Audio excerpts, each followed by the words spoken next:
اعوذ باللہ من الشیطان الرجیم بسم اللہ الرحمن الرحیم۔ السلام علیکم۔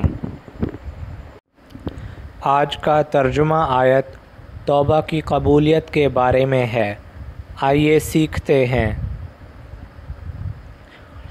ارشاد باری تعالیٰ، ہاں یہ جان لو کہ اللہ پر توبہ کی قبولیت کا حق انہی لوگوں کے لیے ہے جو نادانی کی وجہ سے کوئی برا فعل کر گزرتے ہیں اور اس کے بعد جلد ہی توبہ کر لیتے ہیں۔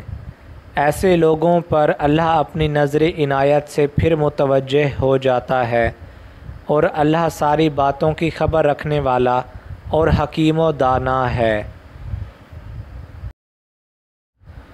آج کا ترجمہ حدیث، اللہ سے بخشش طلب کرو۔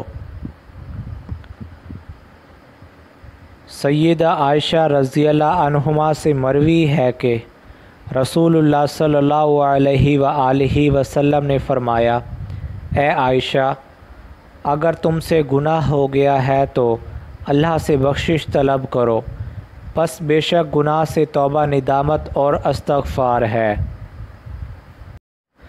ویڈیو کو لائک اور چینل کو سبسکرائب کریں۔ جزاک اللہ۔